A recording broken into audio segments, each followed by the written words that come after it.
नमस्कार दोस्तों, उत्तराखंड स्पेशल हम डिस्कस कर रहे थे। अब हम आते हैं पार्ट नंबर 2 पर और इसमें हम डिस्कस करेंगे उत्तराखंड में स्थित प्रमुख राज्य स्तरीय संस्थान। ठीक है, तो राज्य स्तरीय संस्थान हैं, उन्हें हम देखते हैं एक बार। राज्य अभिलेखागार कहाँ स्थित है? देहरादून में। लाल बहादुर शास्त्री राष्ट्रीय प्रशासनिक अकादमी स्थित है मसूरी में। डॉक्टर पीताम्बरा दत्त वर्थवाल हिंदी अकादमी स्थित जो है वो देहरादून में। महात्मा गांधी शताब्दी नेत्र विज्ञान केंद्र स्थित है देहरादून में। उत्तराखंड मानसिक रोग संस्थान सेलाकुई देहरादून में स्थित है और राष्ट्रीय भाषा संस्थान देहरादून में स्थित है। ज़्यादातर जो देख रहे हैं आप आंसर जो है, जो राज्य स्तरीय संस्थान है वो मोस्टली देहरादून में ही स्थित हैं। अगर किसी क्वेश्चन का आंसर आपको नहीं आ रहा है तो आप देहरादून का ऑप्शन लगा सकते हैं अगर क्वेश्चन ये आता है कि राज्य स्तरीय संस्थान कहाँ स्थित है।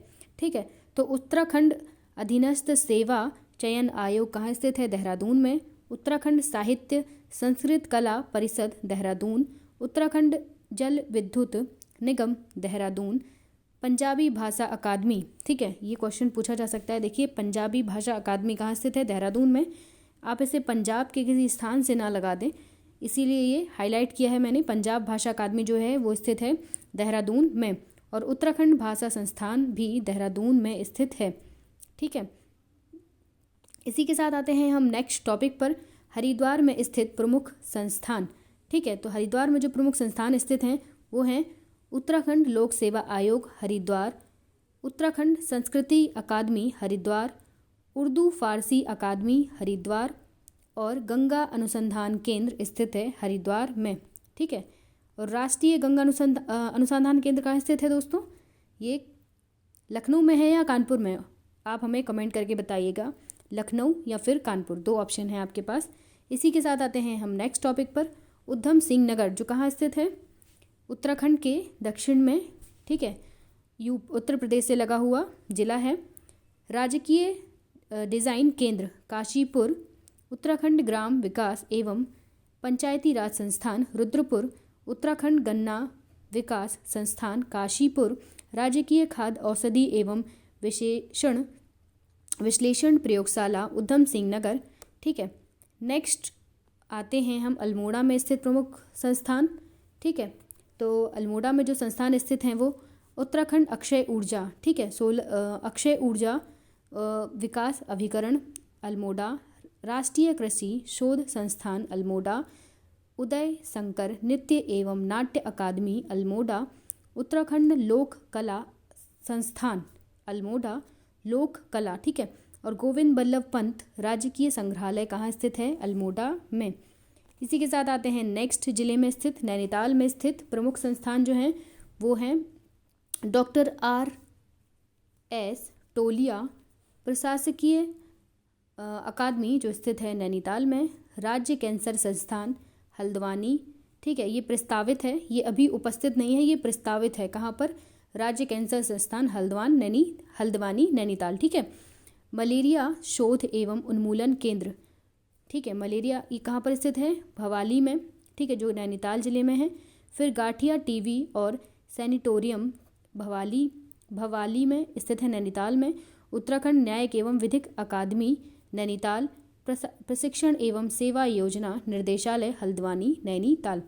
फिर आते हैं नेक्स्ट है चमोली में स्थित प्रमुख संस्थान जो हैं वो है उत्तराखंड बोली भाषा संस्थान। ठीक है, उत्तराखंड बोली भाषा संस्थान जो स्थित है वो गौचर चमोली में स्थित है और उत्तराखंड राजकीय विधि कॉलेज जो है वो गोपेश्वर चमोली में स्थित है।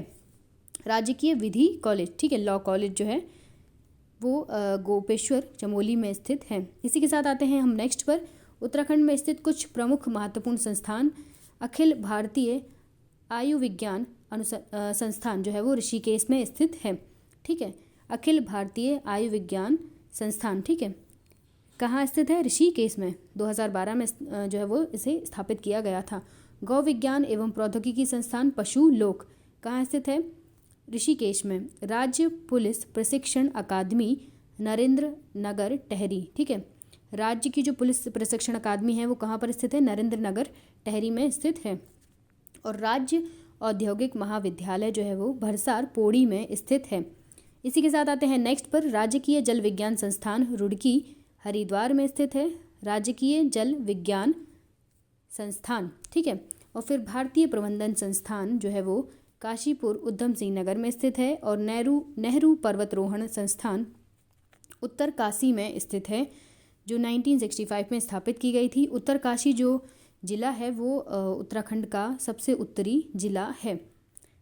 नेक्स्ट पर आते हैं, उत्तराखंड की प्रमुख योजनाएं देखते हैं जो 2019 से 2021 के मध्य में चलाई गई हैं, और इनसे जुड़े हुए क्वेश्चंस काफ़ी बार हम जो एग्ज़ाम्स हैं, पीसीएस एग्ज़ाम हो या फिर पुलिस से की किसी भी सेवा से जुड़ा एग्ज़ाम हो, उनमें ये योजनाओं का जो है वो महत्वपूर्ण योगदान रहता है। इसी के साथ आते हैं हम फर्स्ट योजना पर, प्रथम योजना पर, आंचल अमृत योजना, ठीक है। आंचल अमृत योजना है जो 7 मार्च 2019 को प्रारंभ की गई थी।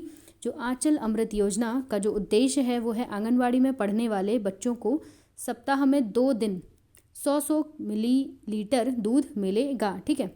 आंचल अमृत योजना, आंचल से समझ में आ रहा है माँ का आंचल, और अमृत योजना जो है वो अमृत मतलब दूध बांटना या फिर अमृत बांटने से, तो इसी से आप अंदाज़ा लगा सकते हैं कि जो आंगनवाड़ी में पढ़ने वाले बच्चे हैं, जो बच्चों को सप्ताह में 2 दिन जो है वो क्या देना है, 100 मिलीलीटर दूध देना है। इसको जो प्रारंभ किया गया था दोस्तों, ये विशेष रूप से याद रखना है, 7 मार्च 2019 को प्रारंभ किया गया था।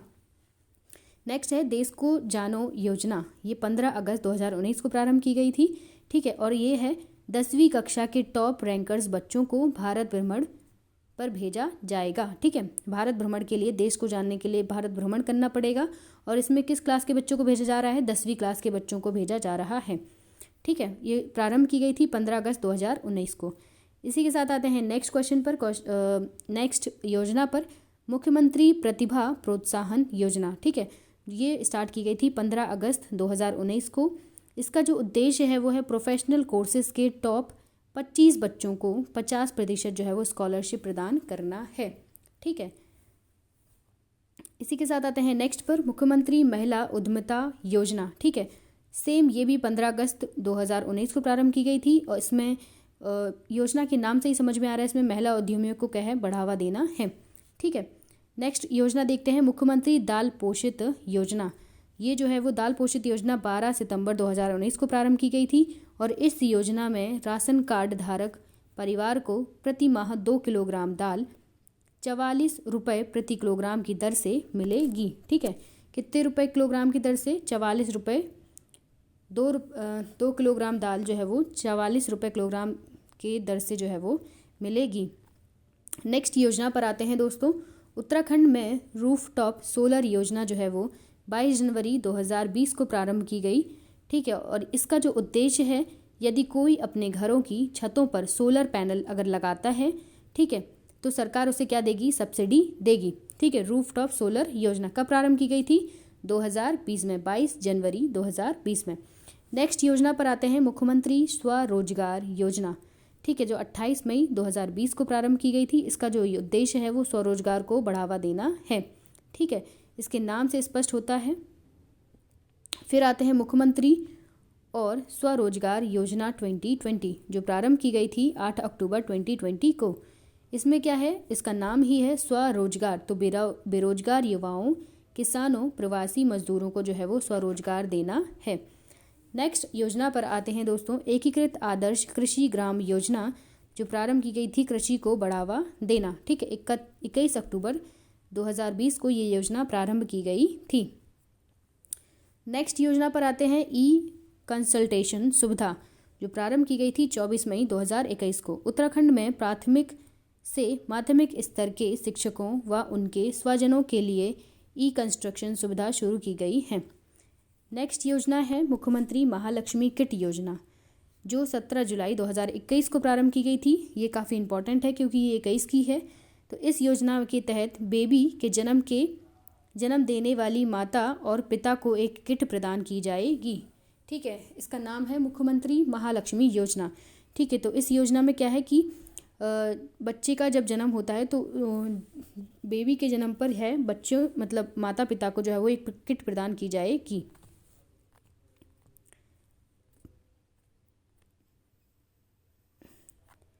इसी के साथ हम आते हैं ये योजनाओं के बाद नेक्स्ट पोर्शन पर आते हैं दोस्तों।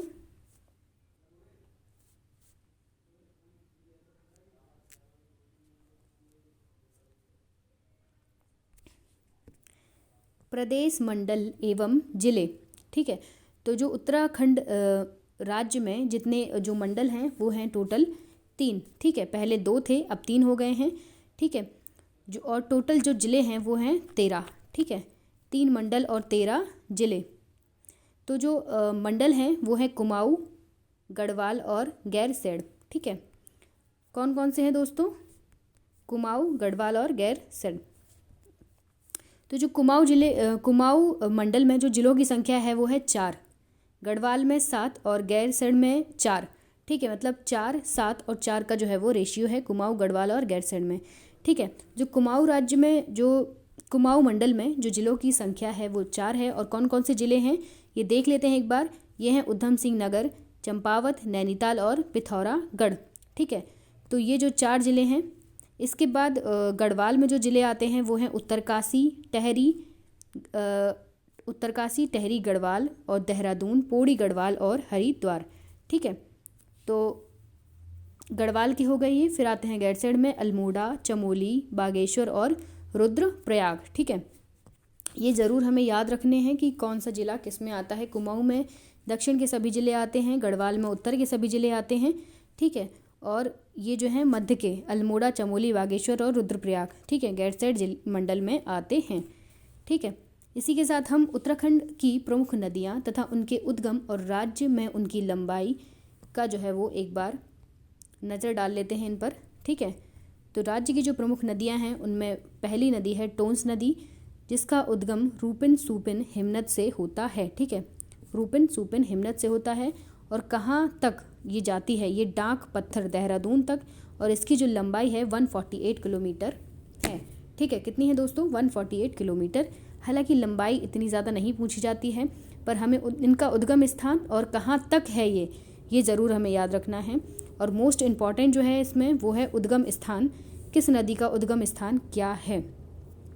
ठीक है, तो टॉन्स का हो गया रूपिन सूपिन हिमनद। फिर यमुना पे आते हैं, यमुना का यमुनोत्री जो कहाँ तक है?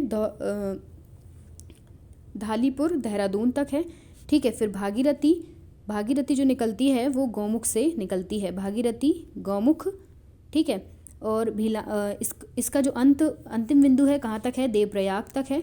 ठीक है, फिर नेक्स्ट है भीलांगना नदी जो है वो निकलती है, इसका जो उद्गम है वो है खतलिंग हिमनद, खतलिंग ग्लेशियर जो है, और ये जो है वो टेहरी तक जाती है। ठीक है, फिर है अलकनंदा जो निकलती है सतोपथ हिमनद से, अलकनंदा सतोपथ हिमनद।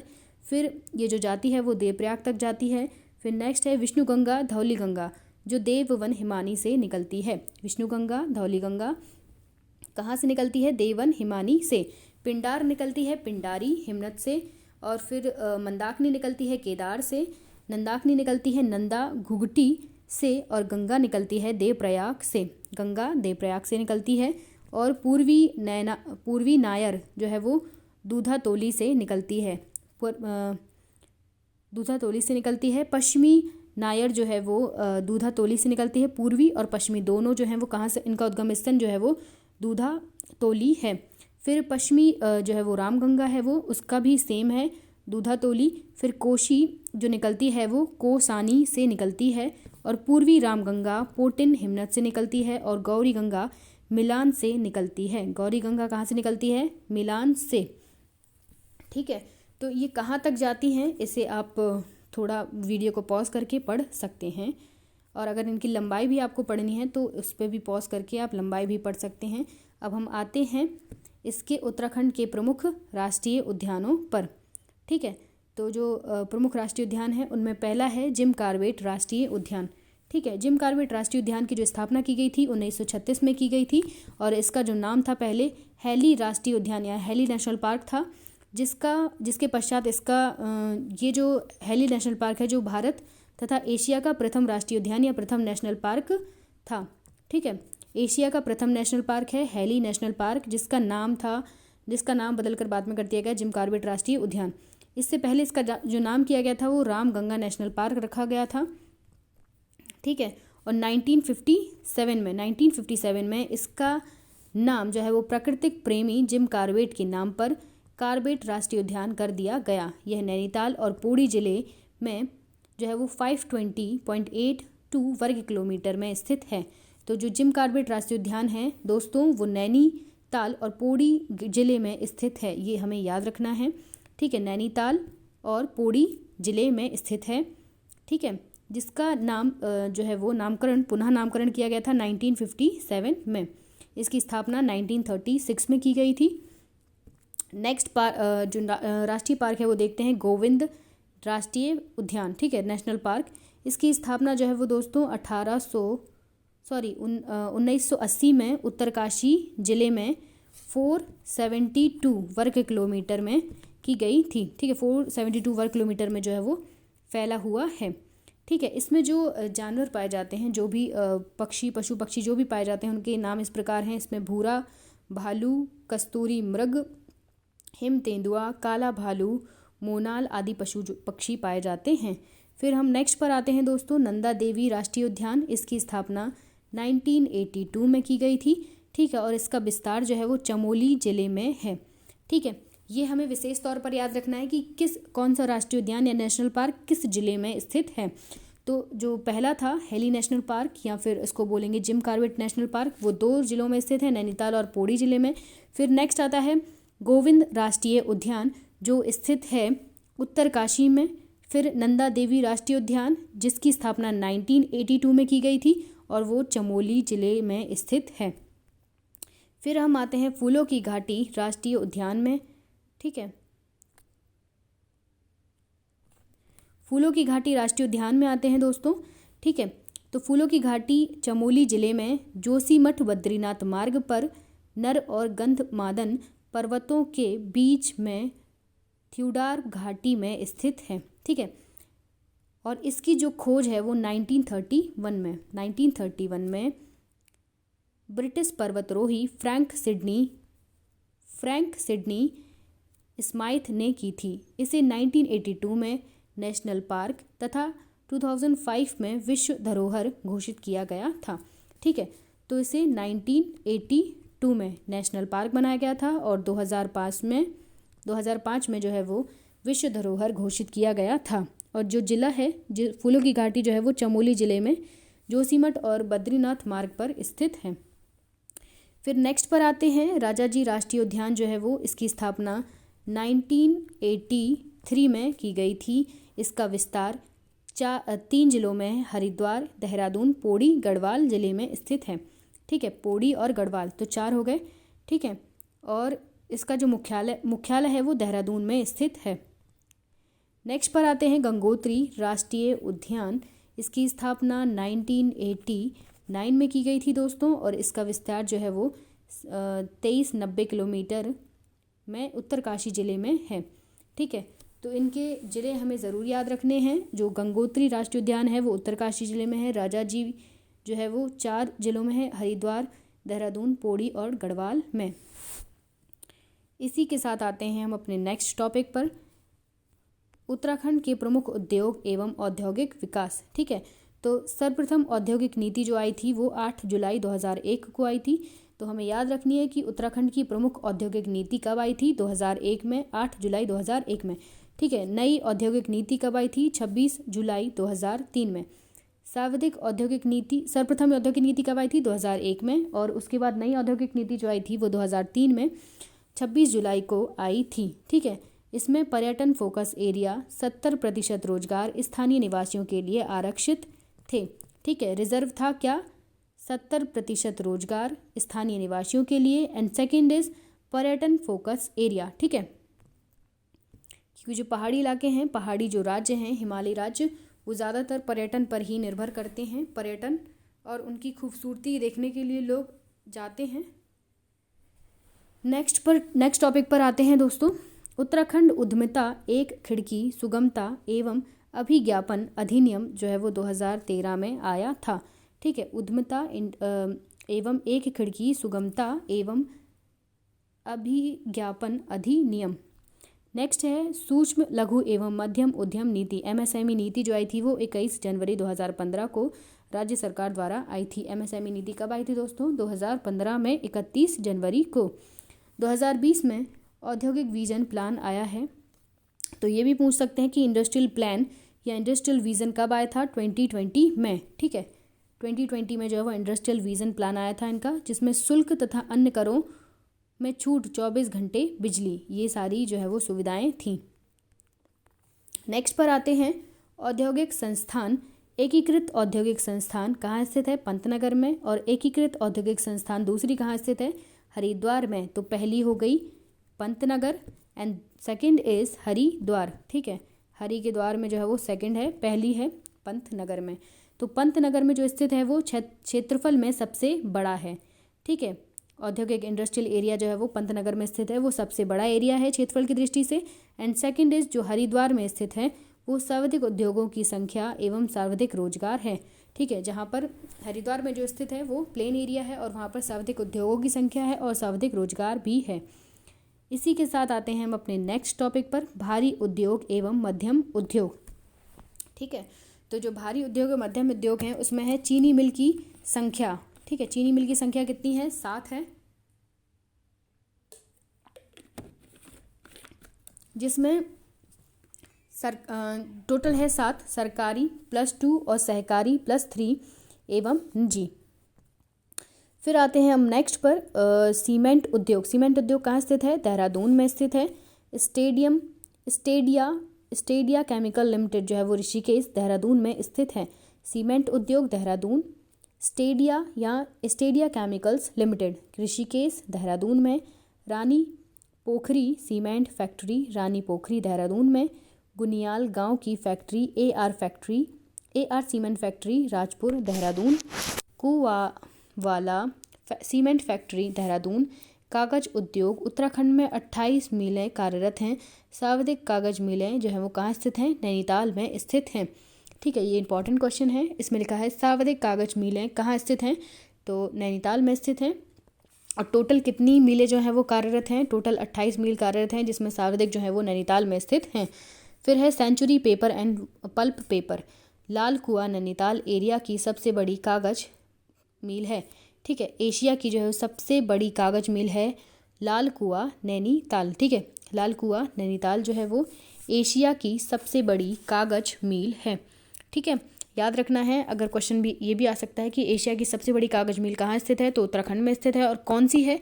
अगर उत्तराखंड में भी पूछी जाती है कि कहाँ पर है, तो वो लाल कुआं नैनीताल में है। ठीक है, इसी के साथ आते हैं मार्बल उद्योग देहरादून, चूना पत्थर देहरादून, सूती वस्त्र उद्योग देहरादून, उधम सिंह नगर और नैनीताल में स्थित है। जो सूती वस्त्र उद्योग हैं वो 3 जिलों में स्थित हैं, देहरादून, उधम सिंह नगर और नैनीताल। इसी के साथ आते हैं हम नेक्स्ट पर, सबसे पुरानी सूती वस्त्र मिल है काशीपुर उधम सिंह नगर में।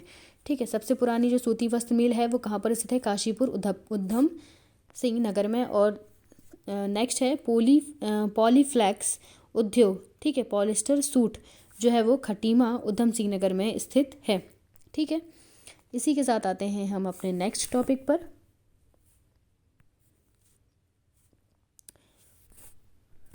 हस्तशिल्प लघु कुटीर उद्योग। ठीक है, तो जो हस्तशिल्प लघु कुटीर उद्योग हैं उसमें पहला देखते हैं हरिटमटा शिल्प उन्नयन संस्थान जो है वो गरुणाबाज अल्मोड़ा में स्थित है।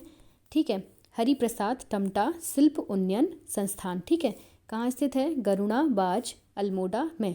ठीक है, राज्य में औद्योगिक प्रोत्साहन नीति जो है वो 1 अप्रैल 2008 को लागू की गई थी। ठीक है, तो जो औद्योगिक प्रोत्साहन नीति है वो कब लागू की गई थी दोस्तों? 2008 में। ठीक है, और जो अन्य औद्योगिक नीतियां हैं, ठीक है, जिनके बारे में अभी हमने पढ़ा था, जो औद्योगिक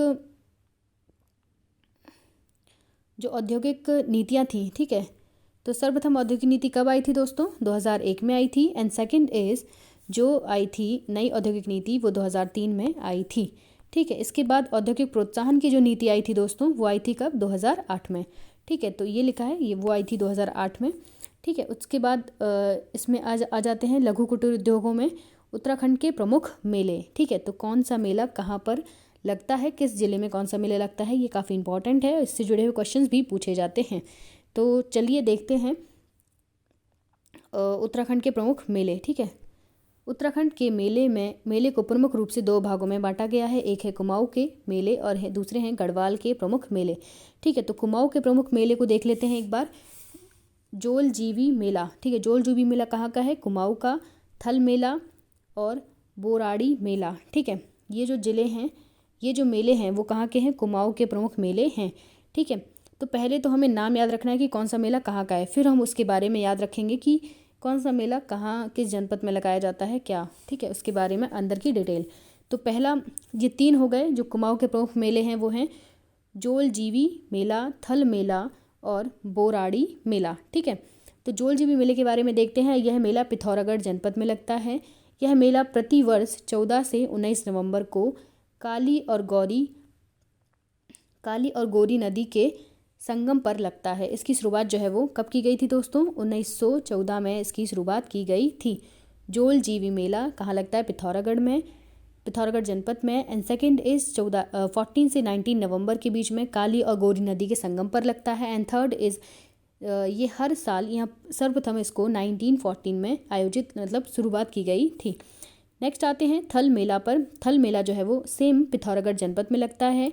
यह बलेश्वर थल मंदिर में वैशाखी के दिन लगता है। ठीक है, थल मेले से याद रखना है बलेश्वर थल मंदिर। ठीक है, और इसकी शुरुआत जो है वो 13 अप्रैल 1940 को जलियांवाला बाग दिवस मनाए जाने के बाद की गई थी। ठीक है, 13 अप्रैल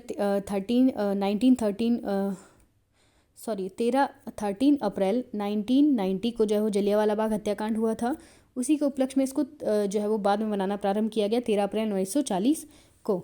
ठीक है, और इसका जो प्रारंभ है, जो चलता है, ये 20 दिन चलता है। ठीक है, फिर आता है नेक्स्ट बोराड़ी मेला। ठीक है, बोराड़ी मेला सेम जनपद में लगता है, पिथौरागढ़ जनपद में बोरा नामक स्थान पर सैम देवता के मंदिर में लगता है। ठीक है, बोराड़ी जो लगता है वो सैम देवता के मंदिर में लगता है। और यह मेला दिवाली के 15 दिन बाद शुरू होता है। कब होता है शुरू? दिवाली के 15 दिन बाद।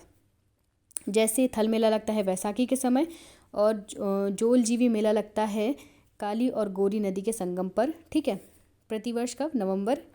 14 नवंबर से 19 नवंबर के मध्य में।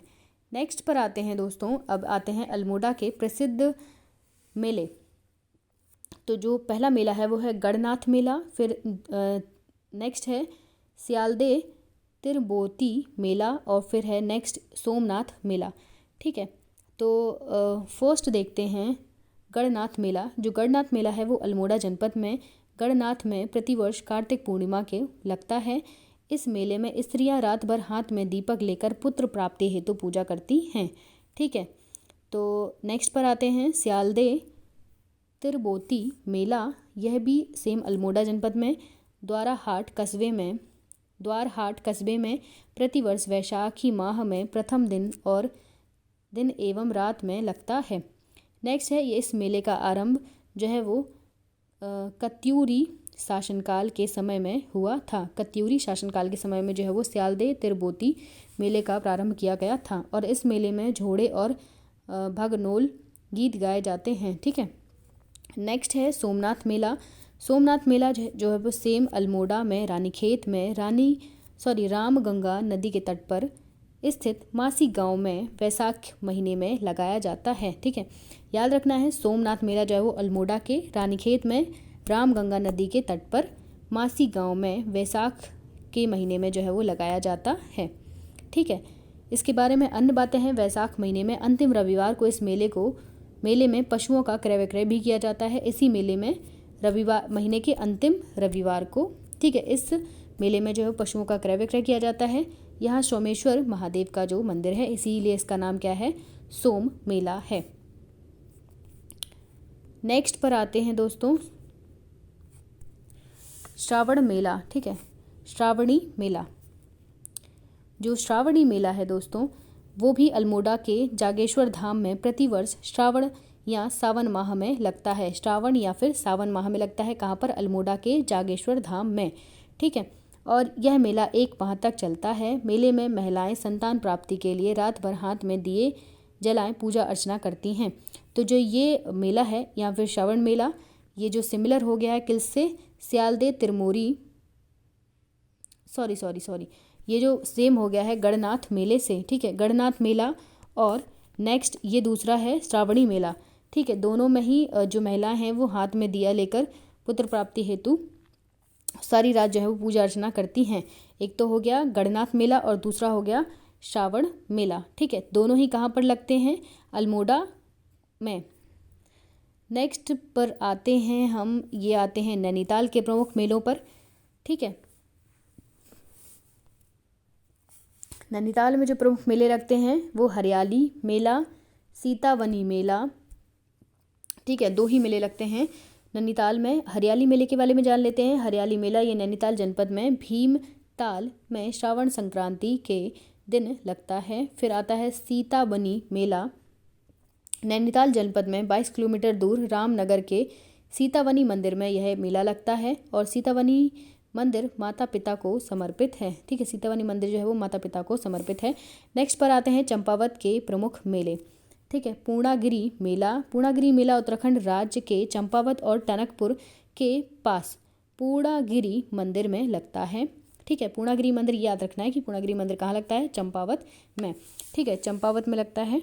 और पूर्णागिरि मंदिर अन्नपूर्णा शिखर पर स्थित है। पूर्णागिरि मंदिर जो है वो ये भी याद रखना है, ये अन्नपूर्णा शिखर पर स्थित है। पूर्णागिरि मंदिर की गणना भगवती के सिद्ध पीठों में की जाती है, ठीक है। जो पूर्णागिरि मंदिर है उसकी गणना जो है वो भगवती के सिद्ध पीठों में की जाती है। यह मेला चैत्र और अशुज माह की नवरात्रि में लगता है। 30 से 40 दिनों तक चलता है। नेक्स्ट पर आते हैं बगवाल मेला या आषाढ़ी मेला, ठीक है। देवी धुरा मेला, यह मेला चंपावत जनपद में माँ बहारी देवी मंदिर में प्रतिवर्ष श्रावण माह में आयोजित किया जाता है।